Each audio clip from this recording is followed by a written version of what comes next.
Économie Le Max sur i24 News. Voici le sommaire de cette édition.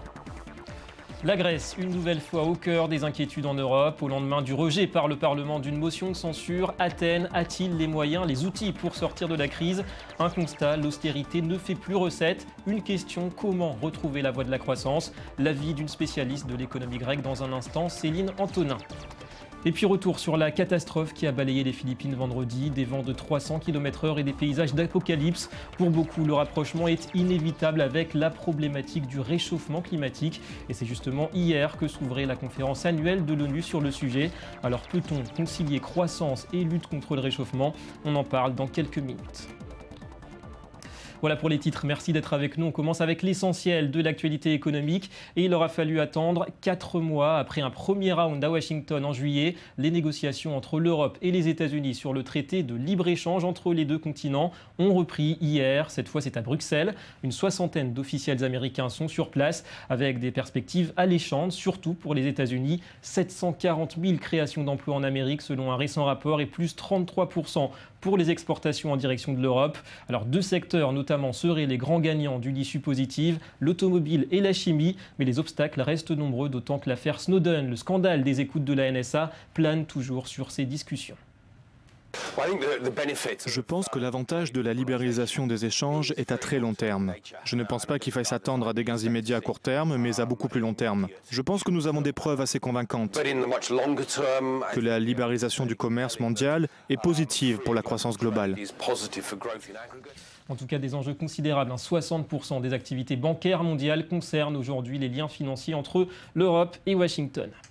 Toujours à propos de l'Europe, c'est fait. Un accord a été trouvé sur le budget de l'Union européenne pour 2014. 16 heures de bras de fer, de discussion et un compromis à la sortie de la nuit. Au final, une rallonge de 500 millions d'euros. Le Parlement européen devra donc composer avec des paiements de 135,5 milliards d'euros. Un budget en baisse de 9,4% par rapport à l'an dernier. Un peu à l'image de l'austérité en vigueur actuellement au sein de l'Union. Alors cet accord doit encore être avalisé la semaine prochaine par les ministres et les eurodéputés. Le budget de Bruxelles représente environ 1% du PIB des 28 pays membres.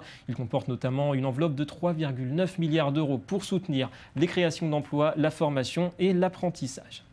Et puis en France, malgré le pessimisme ambiant dans l'Hexagone, eh bien la Banque de France a revu à la hausse ce matin sa prévision de croissance pour le 4e trimestre, plus 0,4%. Il s'agit d'une première estimation fondée sur l'enquête de conjoncture d'octobre pour l'industrie et les services. Ce chiffre de 0,4% correspond aux prévisions de l'INSEE aussi, publiées le 3 octobre dernier. Une tendance confirmée tout à l'heure par l'OCDE qui prévoit une hausse du PIB français de 0,3% pour cette année et de 0,8% l'an prochain. Au Venezuela, c'est en envoyant l'armée que le président Nicolás Maduro entend faire baisser les prix. Des mesures exceptionnelles, il s'agit d'enrayer l'inflation qui frappe le secteur de l'électroménager.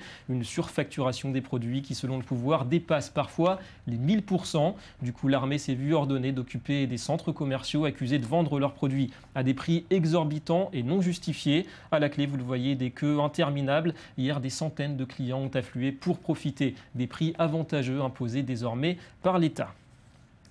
L'actualité économique en Israël, marquée par l'acceptation par le groupe Teva de payer à l'État 2 milliards de shekels, 420 millions d'euros de taxes en libérant des bénéfices accumulés depuis 2005. Le tout en vertu d'une loi destinée à encourager les investissements et qui exonère d'impôts les multinationales tant qu'elles ne libèrent pas leurs bénéfices. L'an dernier, Teva, numéro 1 mondial des médicaments génériques, avait ainsi versé au fisc 5 millions de dollars d'impôts, soit seulement 0,3% de ses bénéfices. Enfin, un mot sur l'Iran avec ses révélations concernant l'étendue du pouvoir de l'ayatollah Ali Khamenei, le numéro 1 du régime de Téhéran qui contrôle bien plus que l'exécutif iranien puisqu'il est également à la tête d'un conglomérat financier qui pèse 71 milliards d'euros. C'est l'agence Reuters qui, après 6 mois d'enquête, lève le voile sur cet empire financier au service du guide suprême de la révolution islamique. Il s'agit d'une organisation dénommée CETAD. Elle possède des parts dans quasiment tous les secteurs de l'économie nationale. Le montant dévoilé est supérieur à la valeur annuelle des revenus pétroliers de l'Iran, de quoi consolider la marge de manœuvre du leader chiite au pouvoir depuis 24 ans maintenant. Les directions la Grèce pour notre premier dossier. La motion de censure avait peu de chances d'être adoptée, mais elle souligne une fois de plus le ras-le-bol grandissant de la population grecque envers les politiques de rigueur dictées bien souvent par Bruxelles et les autres créanciers du pays.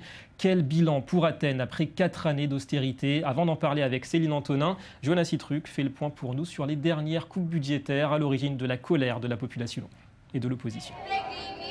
Une fois de plus, des milliers de Grecs sont descendus dans les rues pour dénoncer la poursuite des politiques de rigueur. Des manifestations appuyées par le dépôt d'une motion de censure par le principal parti d'opposition, la gauche radicale Syriza. Nous appelons à une motion de censure contre votre gouvernement, car vous avez échoué dans presque tous les domaines. Tout ce que vous aviez promis avant les élections et tout ce que vous avez annoncé après les élections. Mais sur 300 députés, 153 rejettent la motion. La plupart sont issus de la majorité de la coalition gouvernementale d'Antonis Samaras. Par cette motion de censure, l'opposition entendait dénoncer la fermeture de la chaîne de télévision publique, ERT, qui avait entraîné le licenciement de 2600 employés.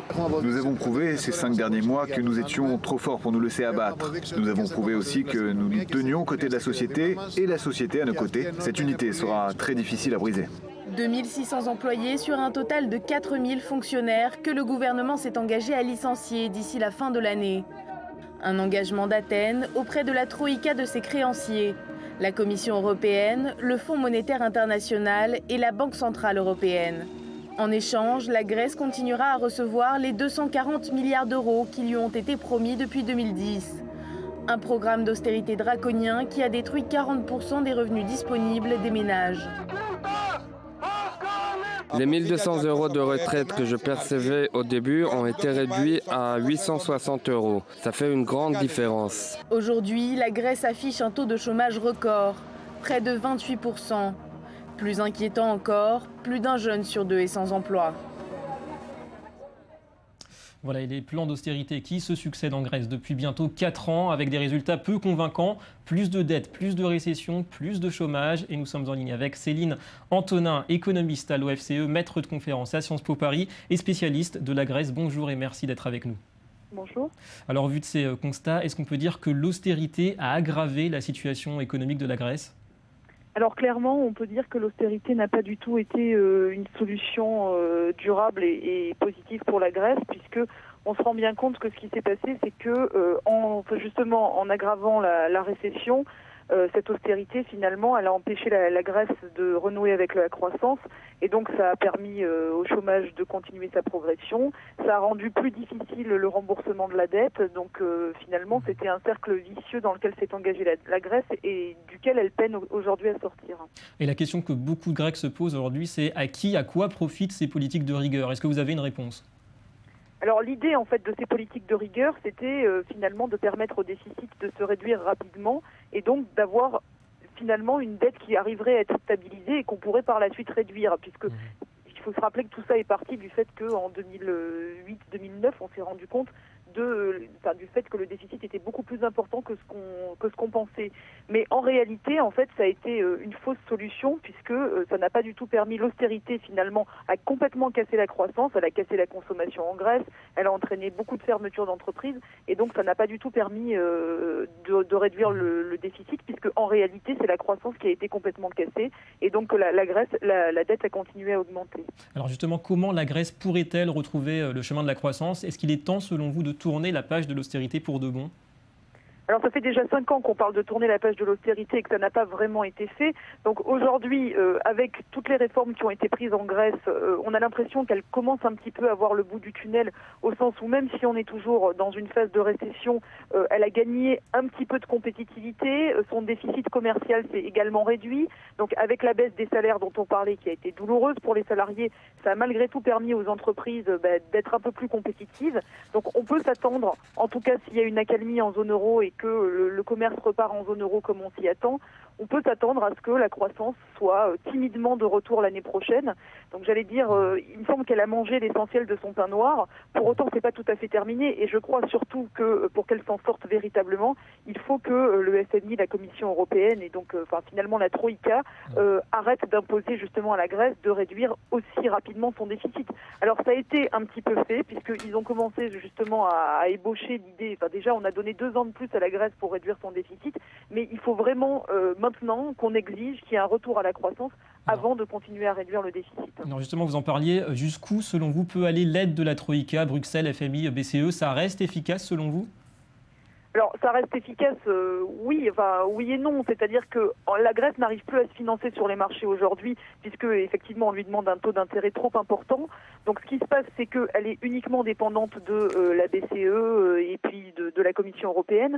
Donc, en fait, ces créanciers, en retour, exigent un certain nombre de réformes. Je pense qu'il faut que sur ces réformes, ils se rendent bien compte que la Grèce a déjà fait beaucoup de réformes et qu'il est difficile d'aller plus loin. Donc, de toute façon, il reste une petite enveloppe à débloquer. Il faut essentiellement que cette enveloppe, elle serve à rétablir la croissance en Grèce. Et ensuite, la Grèce pourra de nouveau se financer sur les marchés. Et déjà, on voit que le taux d'intérêt a baissé. Donc, signe que les investisseurs, quand même, attendent une accalmie du côté de la Grèce. Merci Céline Antonin pour tous ces éclairages. On signale encore que la Grèce a levé ce mardi 1,3 milliard d'euros en plaçant des bons du Trésor à 3 mois et un taux en légère baisse de 3,9%. Voilà ce qu'on a appris dans l'après-midi. Depuis 5 jours, ce sont des images d'un pays dévasté qui font le tour du monde, un monde sous le choc après l'enfer qu'ont vécu les Philippines avec le passage de ce typhon dévastateur, 10 000 morts, 2 000 disparus. Le bilan est provisoire et triste hasard du calendrier. C'est hier, dans une ambiance de recueillement, donc, que s'est ouverte à Varsovie la 19e conférence annuelle des Nations Unies sur le changement climatique. Alors peut-on encore faire marche arrière en matière de gaz à effet de serre ? Élément de réponse avec Anthony Lesme. Grande émotion au sommet climatique de Varsovie. Quelques jours après le typhon Haiyan qui a tué près de 10 000 personnes aux Philippines, le délégué Yep Sano s'est adressé aux 200 nations présentes au sommet. Aujourd'hui, il y a urgence. Nous pouvons résoudre ce problème. Nous pouvons arrêter cette folie dès maintenant, ici, au milieu de ce terrain de football. Et nous pouvons déjà déplacer les poteaux de but. Monsieur le Président, Excellences, Mesdames et Messieurs les ministres, ma délégation vous appelle respectueusement à nous guider et à laisser la Pologne et Varsovie se souvenir pour toujours de cet endroit comme le lieu où nous avons commencé à arrêter cette folie.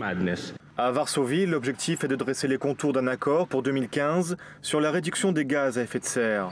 La catastrophe philippine a rappelé l'urgence d'une action commune pour s'adapter au changement climatique. Nous avons des preuves scientifiques. Le GIEC nous dit que les évolutions du changement climatique s'aggravent, notamment par la fréquence d'événements météorologiques extrêmes. De sorte que tout ça nous montre vraiment la nécessité d'une action à la fois pour réduire nos émissions, mais aussi pour s'adapter au changement climatique. Il ne fait aucun doute que le changement climatique a créé des règles inéquitables pour les générations futures. Les générations précédentes, sans le savoir, avaient un avantage. Et maintenant, nous savons que les prochaines générations feront face à des défis gigantesques. Nous devons de toute urgence agir. Comment éviter l'échec du sommet de Copenhague, qui en 2009 devait sceller le protocole de Kyoto sur la réduction des gaz à effet de serre ? Car les mêmes mots auront peut-être les mêmes effets. La crise a précipité les États à privilégier l'économie à l'écologie. En premier lieu, les États-Unis avec l'extraction du gaz de schiste, mais aussi les pays émergents comme la Chine ou l'Inde, qui refusent d'être soumis à des objectifs contraignants et font face désormais à un ralentissement économique. Et le débat sur le développement durable n'en est qu'à ses débuts. On va nous passer au Media Watch. Et hier, c'était le 11 novembre, beaucoup de commémorations un peu partout en Europe, chahuté parfois, on l'a vu à Paris, une journée bien plus festive à l'autre bout du monde, en Chine. Bonjour Johanna Citruc. Bonjour. Alors Johanna, en Chine, le 11 novembre est synonyme de jour des célibataires. En quoi cela consiste-t-il ? Alors un petit peu comme la célèbre Saint-Valentin, la journée des amoureux, en Chine, il y a donc la journée des célibataires. Et à cette occasion, les magasins et les sites de vente en ligne proposent des promotions, ils cassent leurs prix. Et cette année, le jour des célibataires a été particulièrement fructueux pour le commerce en ligne, puisque à la mi-journée, Tmall, la plateforme qui appartient au géant du commerce en ligne Alibaba, avait réalisé 2,3 milliards d'euros de ventes. C'est 6 fois plus qu'un jour ordinaire. Et à minuit, ce chiffre avait presque doublé. Il s'élevait à plus de 4,2 milliards d'euros. Et pour les magasins traditionnels, là aussi, c'est un succès? Alors pas vraiment, en fait les magasins traditionnels ont tendance à augmenter leur prix un petit peu avant le 11 novembre pour annoncer ensuite des réductions attractives, moins 20, moins 30 ou même moins 50%, mais comme le prix de base est plus élevé, les promotions ne sont pas aussi intéressantes qu'elles le paraissent, donc le commerce en ligne s'en sort mieux et c'est une tendance qui est aussi observée de façon plus générale puisque en Chine, entre 2009 et 2012, les ventes sur le web ont augmenté de plus de 70%. La raison, c'est que près de la moitié des Chinois ont un accès à Internet et 80% d'entre eux un smartphone ou une tablette. Ça facilite donc l'achat de biens en ligne. Alors autre chose, Johanna, à présent, on connaît l'importance du logo dans la stratégie d'une marque. Par contre, ça se complique lorsque ces logos sont détournés. Oui, c'est Cliff Dickens, un graphiste américain qui s'est amusé à détourner les logos de grandes marques en rendant les slogans plus honnêtes. L'objectif est évidemment de montrer ce que les gens pensent vraiment de ces marques. Alors, est-ce qu'on a des exemples? Oui, on va regarder donc un ou deux exemples. Celui d'Instagram, l'application donc pour partager ses photos. La phrase « capturer et partager les meilleurs moments » a été détournée par exemple en « améliorer vos mauvaises photos avec des filtres » car les utilisateurs s'en servent plus pour retoucher leurs photos grâce aux fameux filtres que pour les partager. Merci Johanna et à demain. À demain. Voilà, fin de cette édition. Merci à vous de nous avoir suivis. Rendez-vous dès demain pour un nouveau numéro d'Économie Le Mag. Restez avec nous, l'info continue.